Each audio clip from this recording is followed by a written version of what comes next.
સોરઠની ધરતી પર ઓઝત નદી વહી રહી છે.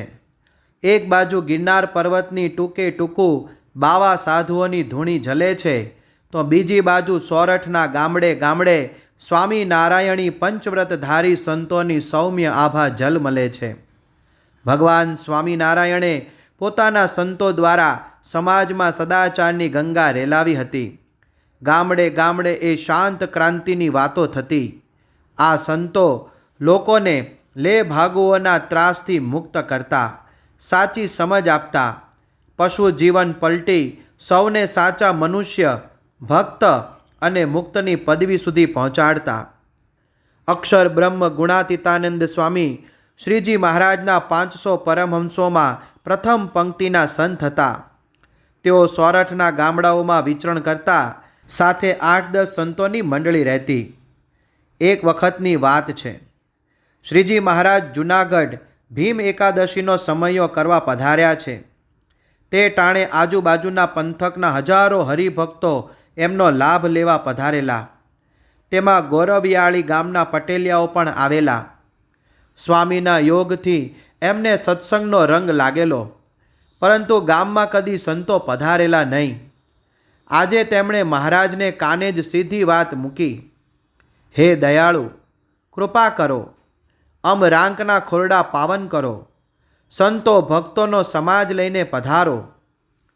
વાલાએ આ વિનંતી શિરોમાન્ય કરી. સ્વામી ગુણાતીતાનંદ જૂનાગઢ મંદિરના મહંતને એ આ વાત કરી. કાર્યક્રમ ઘડાયો. ગોરવિયાળી ગામ બગસરાની પશ્ચિમે ઓઝતને તીરે વસેલું, ગિરનારની ગોદમાં ગેલ કરતું કુંજળીના માળા જેવું નાનકડું ગામ.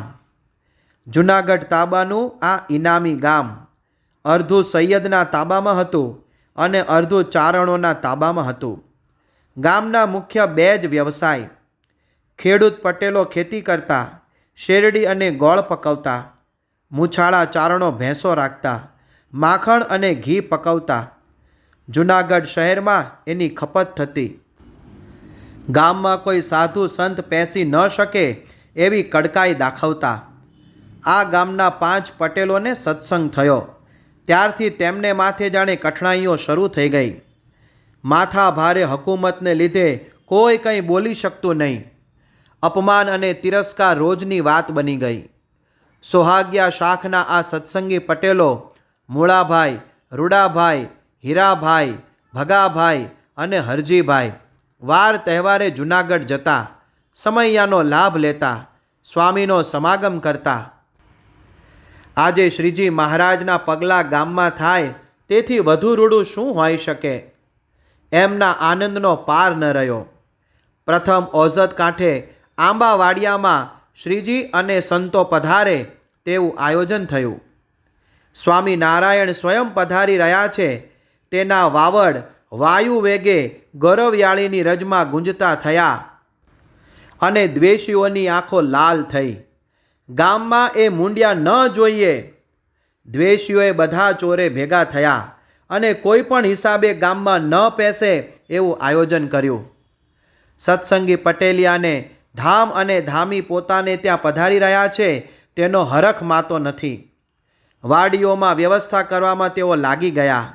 ઘાસના માંડવા બંધાઈ ગયા, ચૂલે આંધણ મુકાઈ ગયા. ઉનાળુ શેરડીની મીઠી સોડમ બધે પ્રસરી રહી. કેસર કેરીઓ પકાવીને તૈયાર કરી દીધી. તેનો મઘમઘાટ સૌના મનને પ્રફુલ્લિત કરી રહ્યો. સંતો પધાર્યા, અક્ષર બ્રહ્મ પધાર્યા, શ્રીજી મહારાજ સ્વયં પધાર્યા, અનંત કોટી બ્રહ્માંડના નાથ પધાર્યા. એની વધામણી વહેલી સવારથી પડઘાવા લાગી. માનવનીઓના કંઠે મહારાજની મરમાળી મૂર્તિના પદો ઓઝતના જળ સાથે તરબતર થતા વહેવા લાગ્યા. આજનો ઉત્સવ અકલ્પ્ય હતો. હરિવર ઢોલિયે બિરાજી હેતની વર્ષા કરી રહ્યા છે. સંતો કછોટા વાળી રસોઈની તૈયારીમાં ડૂબ્યા છે. આજે વરણાગી વાલમે વન મહોત્સવ યોજ્યો છે. કેવળ હરિભક્તોના લાડકોડ પૂરા કરવા અવતરેલા અવતારીએ આ પટેલિયાઓએ સહન કરેલા દુષ્ટજનોના અપમાન તિરસ્કારને ભૂલાવી દીધા. થાળ તૈયાર થયો અને હરિવરે સૌને નિજ હાથે ભોજન પીરસી જમાડ્યા. રસની રેલમ છેલ કરી, સંતોના પત્તર છલકાવ્યા અને સ્વયં ભક્તોના ભાવને અંગીકાર કર્યો. અક્ષરનો નાથ આજ ઓઝતના નીરમાં નાયા, જળ ક્રીડા કરી, પાંચેયની વાડીઓ પાવન કરી. આમ માણીગરે માણકીએ ચઢી આ ધરાને પાવન કરી. દિવસ ઢળ્યો, અલબેલાએ સંતોને આજ્ઞા કરી, ગૌરવયાળી સિધાઓ, સૌને સત્સંગ કરાવો. નિર્ગુણાનંદ, તમે મંડળ લઈને આગળ જાઓ, અમે પાછળ આવીએ છીએ.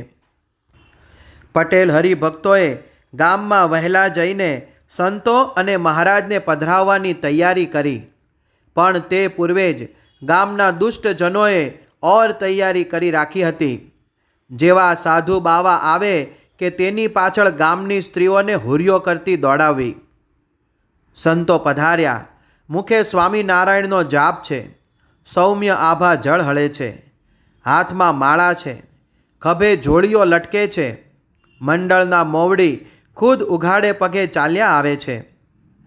પ્રથમ તો આ નીરવેર સંતો પર ગામના છોકરાઓએ છાણાને ધૂળનો વરસાદ કર્યો, જુવાનોએ હુરિયો કર્યો. તેમ છતાં એ બધું નિર્ભીકપણે હસ્તે મુખે સહન કરતા આ સંતો આગળ વધતા રહ્યા. જેવા ગામમાં પેસવા આવ્યા કે ગામની સ્ત્રીઓનું મોટું ટોળું સ્ત્રી ધનના આ ત્યાગી સંતોની પાછળ પડ્યું. રખે ઉપવાસ પડે એ બીકે સંતો ભાગ્યા, તો પણ સ્ત્રીઓએ નક્કી કરેલું જ કે ઉપવાસ કરાવવો છે, તે મુરાદ પાર પાડી. સંતો પાછા વળ્યા ને શ્રીજી મહારાજ સામે મળ્યા. પટેલિયાઓની આંખોમાં આંસુ હતા.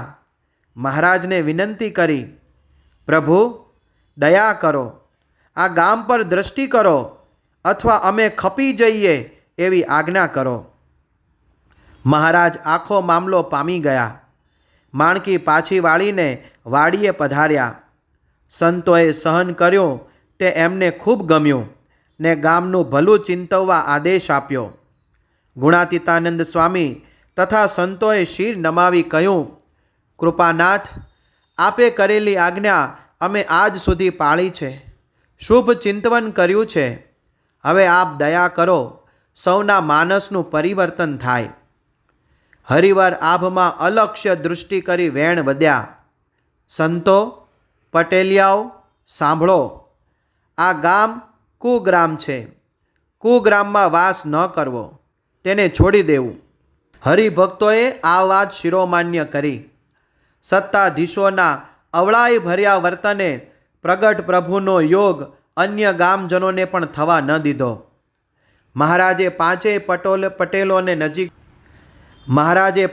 પટેલોને નજીક બોલાવ્યા ને સાવરકુંડલા પાસે પીઠવડી ગામે સ્થાયી થવાની આજ્ઞા કરી અને તરત જ એક પત્ર પીઠવડીના સત્સંગી આગેવાનો પર લખાવ્યો અને પોતાની પાસે જૂનાગઢ આવવા જણાવ્યું અને પોતે હરિભક્તોને સુખ આપી સંતો સાથે જૂનાગઢ પધાર્યા.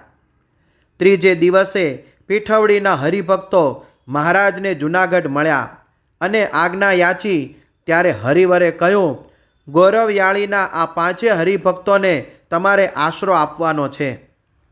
પીઠવડીના હરિભક્તો આ સાંભળી તરત કહે, મહારાજ, અમે ને આ ધરતીના બ્રહ્માંડના સૌ કોઈ જીવ પ્રાણી માત્ર આપના જ આશરે છીએ.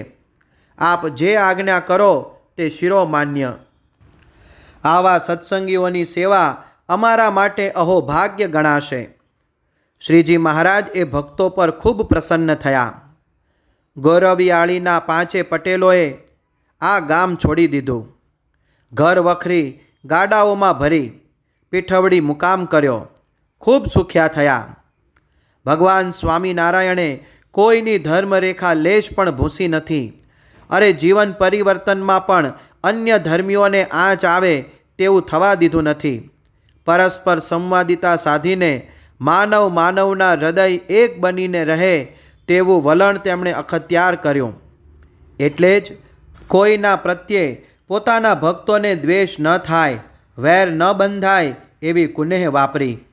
આ છે અનોખા તારણહારની તરલ છવી. જય સ્વામિનારાયણ.